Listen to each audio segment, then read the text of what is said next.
Hello again. This is Danielle Weinblatt bringing you another episode of Hiring on All Cylinders from my personal quarantine day number 12. I hope everyone out there listening has been able to successfully socially distance yourself and that you and your families are staying healthy and not going stir crazy at home. On today's episode, I'm joined by the illustrious industry alum, Jim Stroud. Over the past decade, Jim has built an expertise in sourcing and recruiting strategies. He's also a public speaker, trainer, and consultant at many companies like Microsoft, Google, MCI, Siemens, Bernard Hode's Group, and multiple startups. Most recently, he joined the Proactive Talent team as their vice president of marketing. So we are so lucky to have Jim today. Hi, Jim. Thank you so much for being here. Thank you. And how are you holding up during this pandemic? Sure. I'm holding up well, actually. I've been working from home for a long time. I won't say throughout my entire career, but a good chunk of it. So this is sort of a business as usual for me. It does present a bit of a challenge, though, when I can't go to the gym or I can't get out like I used to. But as far as the average work day, this is pretty much normal for me. So I'm able to adapt pretty well. All right. Well, I'm glad to hear that you're healthy. And again, thank you for joining us. No problem. You've been pretty prolific. I mean, you've been publishing quite a few articles. Recently, you published an article that looked back at historic pandemics and the impact they had on the world of work.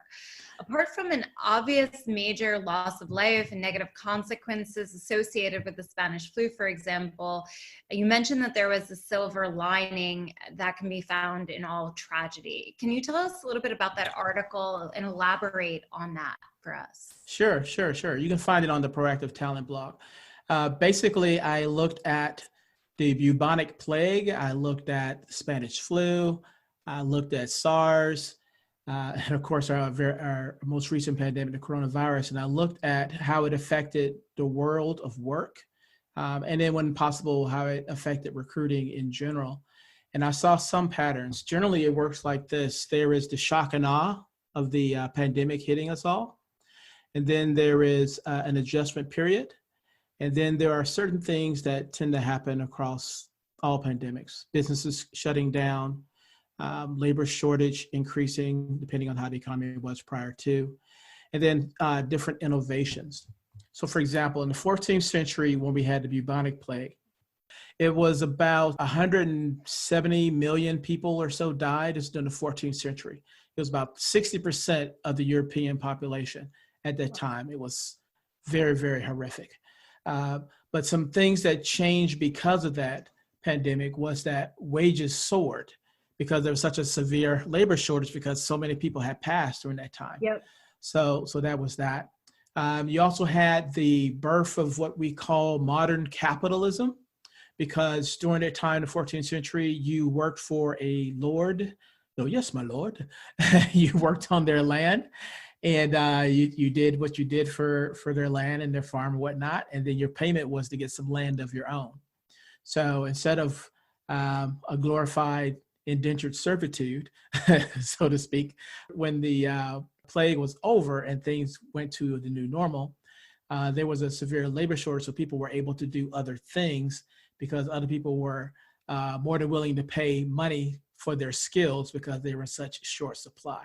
So it went from being a feudalist kind of economy and population to more of a modern capitalism. Also, what happened then is that because the world was forced to change and because there was a labor shortage, businesses had to innovate. They had to find ways to do the same amount of work with less amount of people, or to go into different industries that they had not gone before. Right. So, for example, people who survived the Black Death, which was what they called the bubonic plague back then. People in, I think it was East Anglia, for example, they've pivoted from growing crops to instead shearing sheep for wool. wow. which is something that they could do because it required less manpower and it was still profitable for them. They also developed new equipment. For example, the way they used to fish back in that time prior to the plague was they had the spear fishing kind of a thing. Throw your spear at the fish and pick up. Ooh, you got dinner. They had to invent ways to increase the way they caught fish, but with less people. So the innovation they came up with were fish nets. So when you see examples of people throwing nets in the water and pulling the nets out, and there's a bunch of fish there, that was an innovation that came out of that time period for that territory. So that's how big fishing nets came about. So then you go a little bit further into the Spanish flu around World War I, and that flu affected 500 million people. And historians debate on exactly how many people died or suffered from it. Some say 17 million, some say 50, some say as high as 100. But it was pretty sucky, no matter how you looked at it. And it was really, really bad. The health workers at the time had trouble tending the sick because they were catching the Spanish flu as well. Grave diggers who were digging graves for people, they were suffering quite a bit because they were around the deceased people so much, so they were getting it, and it was hard for them to keep up burying the dead because it was so much for them. And some of the things that happened then that we see happening now is that businesses were closing down because everyone was, of course, doing their own version of social distancing back then. So they were closing down businesses. Sporting events were canceled. Something that they were doing back then that I imagine we may see if this continues is that they were banning funerals. I won't say banning, but it was like really limited number of people could attend funerals because everyone was so freaked out about potentially catching the Spanish flu. And also when it concluded or it started to ebb down, there were labor shortages. And as with the bubonic plague from the 14th century, when they had labor shortages during this time, wages increased as well. What was different with the Spanish flu pandemic in terms of economic impact was that we had different social security systems in place. Again, this was around the time of World War I. So the social security systems we had in place there were severely drained, very hard hit. And that was something that's a little bit different there. Also, what historians cite is that during that period, because so many people had caught the Spanish flu, later on, as some of the teenagers or young adults or even the children who suffered through and survived over the course of their life, they had a lower educational attainment. So they did not go to school or off to college or trade school so much because they had been sick for an extended period of time. And they were facing increased physical disability. Again, didn't have the medicines and treatments that we have now.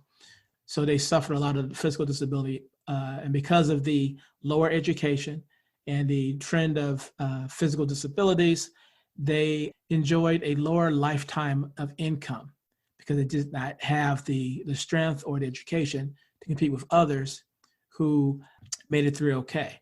But if there was a silver lining with the Spanish flu epidemic, it would be the women's rights movement. So again, keep in mindset of this is World War I. A lot of women worked in the home, or they were nannies, or stereotypical female roles. Right. But when the Spanish flu hit, there were a lot of men disproportionately affected. Also another similarity to coronavirus, disproportionately affected than women. So a lot of men could not serve in the military as much because they were sick and they couldn't do certain jobs back at home. So a lot of women stepped up, most notably in manufacturing, making those rivets. And that's when you see Rosie the Riveter. It came out of that movement.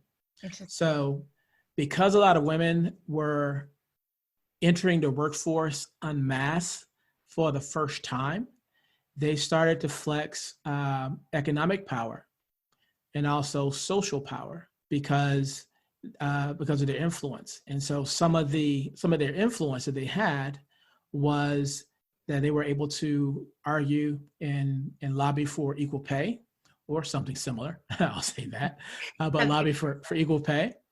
And then they also had an increasing political influence, which led to them getting the right to vote, among other things. So if we did not have the Spanish flu at that time and World War I going together at the same time, I don't know where the position of women would be in the workforce today.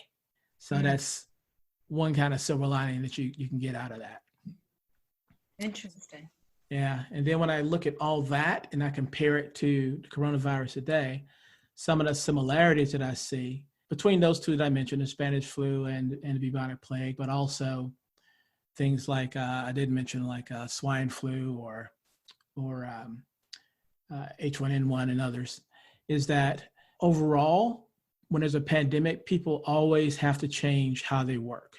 It's just inevitable. Whether they're trying to do social distancing so they can't operate like before, or because business is impacted, a certain level of innovation always comes along. 14th century, it was fishnets. You go a little further, you let women into the workforce when you hadn't before. Yeah. Nowadays, you have more companies working from home than ever before. And I think that's going to bring about other innovations as well. I have a podcast called the Jim Stroud podcast because I can't think of what to call it. and in a episode I did, I think 1 or 2 episodes back, there was this company, I talked about a company called Meta, which is a company in the Bay Area, which has as its mission to make holograms common in the workplace. So imagine putting on a helmet and you are doing what looks like sign language, like in Minority Report, if you ever see the movie Minority Report. But you're doing sign language and you're working on your document. You look to the left and the right and you see your coworkers and you're interfacing with them, although they may be in different cities. So that's one idea of how I can see innovation happening in front of us. I also see a change in societal norms. And in the article on the Proactive Talent blog, I have a link to what I call the evolution of the handshake. Yeah. And there I've seen different things where people are keeping their hands in their pockets and they're tapping the feet of the person they're greeting. And they call that the Wuhan handshake. Some people are tipping their hats instead of touching. Some people are doing the elbow. I've also seen examples of people doing the Star Trek Vulcan sign, live long and prosper, where they split their hands together. So I see that. Another similarity too that I've noticed, that I speculate what happens just based on the trends of the other pandemics that I mentioned, is that disenfranchised groups, I think, will become more influential depending on how long this coronavirus pandemic continues. With the example of the Spanish flu, the disenfranchised group was women, and they definitely came into power. I think the disenfranchised group that may come to power, or at least become more influential, may be the disabled. So there's been a long trend where companies maybe don't give people who are disabled a fair enough shake. I think that's sort of debatable. I mean, it's not really common to see someone in a wheelchair at a workplace that I've seen. I could be wrong. Maybe someone is listening to this podcast and say, there's one guy, in a wheelchair, or there's somebody with a disability in my workplace. And I would say, yeah, you can point out 1 or 2, but you don't see a lot of them. And I think part of that may be because companies had a mindset of you have to come into the office and you have to work, I have to look at you. And that might be a bit of a stumbling block for certain disabilities. Yeah.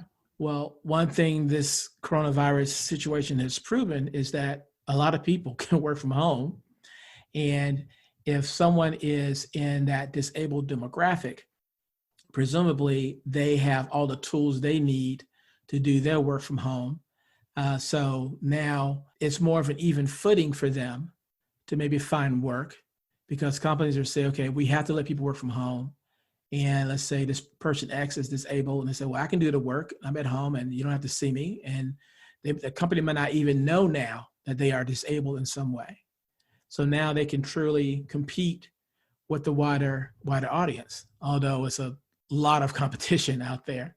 At least now it's more of a slightly more of an advantage for them, because before companies wouldn't necessarily give them as much confidence in them as they would before, if I'm saying that correctly. And I've noticed some companies had already been looking in that direction, especially in the IT world, because there's already a labor shortage there. Like I'm thinking, for example, SAP, which has been pretty consistent in their campaign to hire people who are on the autistic spectrum. They had, I forget the number they have, but they have a goal of hiring so many people with autism into their ranks. A lot of people with autism tend to be good with software testing. Not all, but a lot of them are really great at that. And Microsoft as well, and Freddie Mac, they have programs in place. Vodafone have programs in place where they are looking to hire people on the spectrum as well. So I see some of that. I'm thinking also that as a result of past global pandemics, we're going to see new processes come up in the recruiting world. I think we're going to see probably more assessments being used to cut down on bias. On the Proactive Talent blog, we launched a new series called Tribe TV.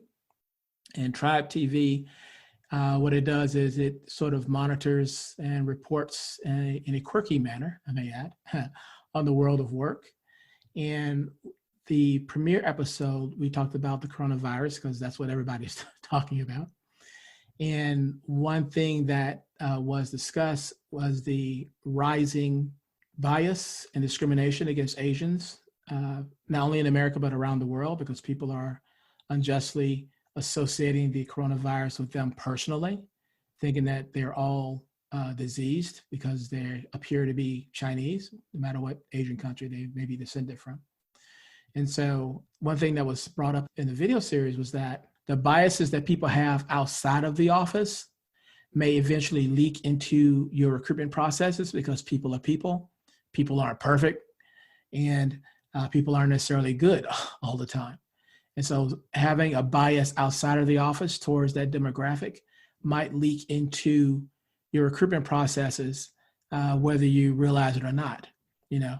And so I speculate that we're going to see an even bigger increase maybe in tools that promote an unconscious bias towards recruiting, or increase assessment testing, where we may test somebody for a certain skill set and then invite them for an interview after they've already been screened by some sort of AI technology. You know, Unilever is a company that famously did this, where they had this system, this process in place, where instead of posting a job advertisement, they would post an advertisement to work for the company. People click on the advertising, and then they would get invited to play an online game or a series of short online games. Yep. And then after they've played the game, they scored at a certain level, they're invited to interview via an online video interviewing platform.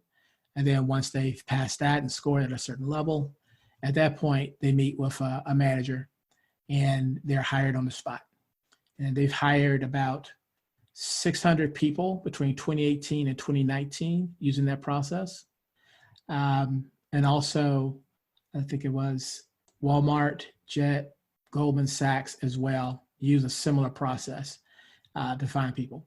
So I can see that being used a lot, especially if it's a company that hires a lot of technology folks.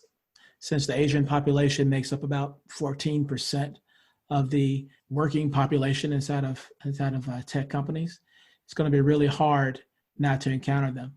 And if people are having this bias, you want to make sure companies will want to ensure that that bias does not enter into their process. Otherwise, they'll have a lot of jobs unfilled. Yeah. Yeah. I feel like I've rambled a lot. It's been incredible, Jim. Like, honestly, it's amazing. And I think you covered a lot of the questions that I had.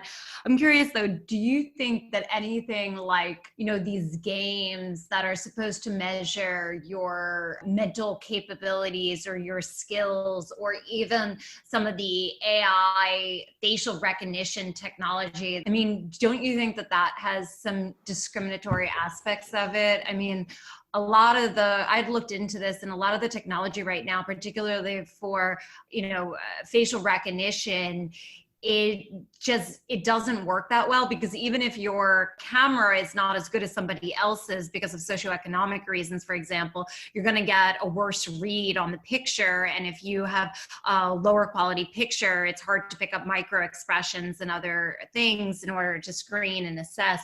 So I'm curious, like, what your thought process is on, and I'm totally for assessments, don't get me wrong, but assessments that don't seem to be as directly correlated to your skills and your on-the-job capabilities.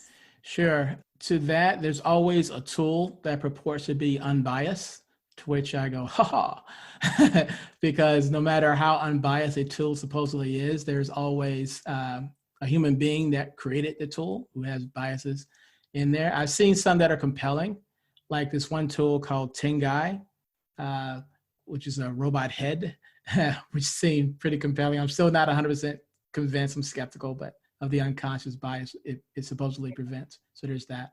But back to your question, the facial recognition. Yeah, I'm also skeptical of it, although I'm not totally against it. The problems I have with facial recognition is a lot of it is fed to me by articles I've read about how facial recognition is very sketchy in terms of recognizing people of color.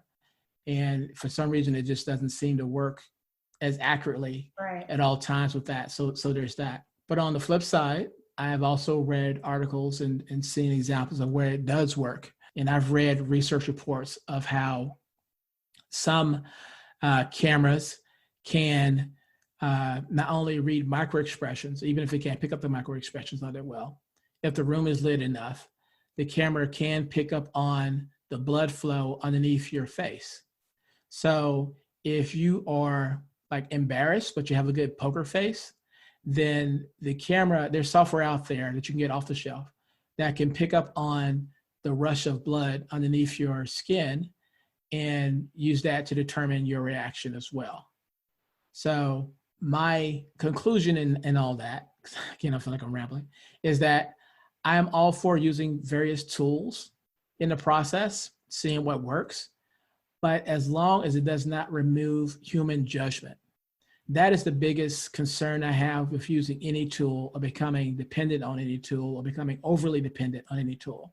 Once you start thinking that this tool is amazing, I don't need to think anymore, I'll just rely on this tool to make the decision for me, that's the recipe for disaster. And that is what I always strongly caution any company to do.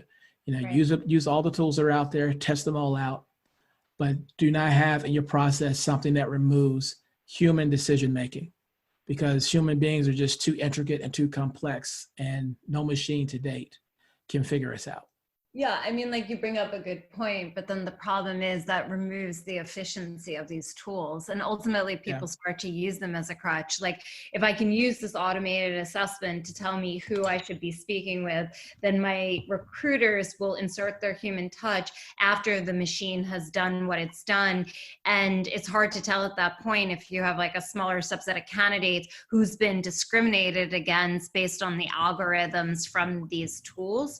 And so, like, in those circumstances, it removes the efficiency of the tool, because if you're using human checking on top of it, then like, what's the point of having a tool that narrows down the candidate? So, kind of defeats the ROI of some of these solutions. Well, if you had, that's where it goes back to testing. So I guess maybe a large organization could do this. What if you had 2 or 3 different recruiting processes with different sets of tools? And you make the hires, and then over time you evaluate the retention of the employees and how they're working. So let's say I use the first process that I mentioned with Unilever, where you have the online testing and then the interview, then the hiring manager makes a decision. So that could be one process. Another process could be using a tool like Predictive Index, which I used quite recently, which makes a good, scary good assessment of someone after filling in a few blocks. Takes about 2 minutes, to get a good feel for that. And then adding that along with maybe, I don't know, an IQ test, because it's becoming increasingly important to not only look at the skills that somebody has, but also their propensity to learn new skills because new technology comes along. Just as a quick side note, one thing that IBM does that is really cool, I think, is that they test when it comes to a worker performance review. Not only do they test the work you've done, but they also factor in any classes you may have taken throughout the year, and takes that into advisement because they want to look at, okay, you've done this work. This is great work that you've done, but because of technology, we're not going to do it this way anymore. We're going to have the machine do these type of repetitive, tedious tasks. So you're doing good in these repetitive, tedious tasks is not really bringing the value to the company it once did, because that's going to be automated away. But what is important to the company is that you're taking these classes and you're learning these new skills that can't be automated or haven't been automated yet.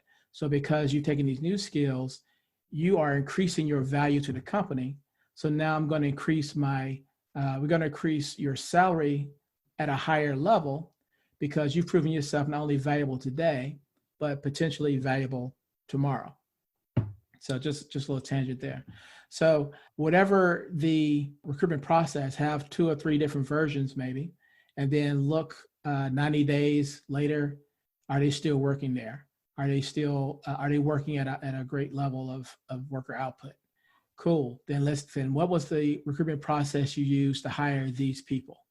I think it's sort of like a prison to put yourself in, is that this is our one recruitment process, and it either works or it doesn't.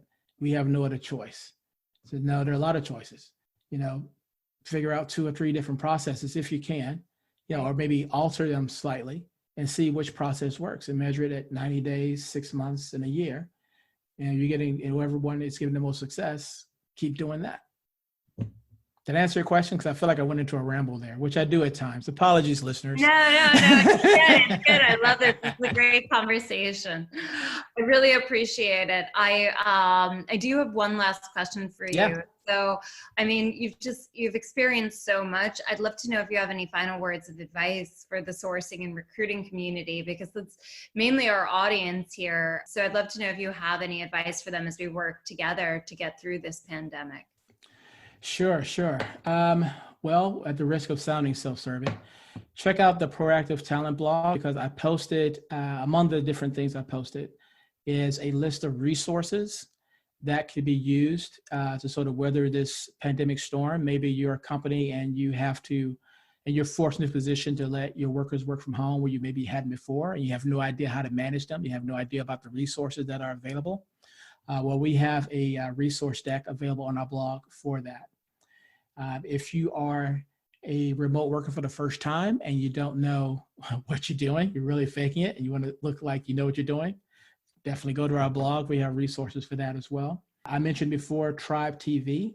That is a video series that will be produced twice a month. So if you want to keep up with the latest and greatest of what's going on, subscribe to Tribe TV.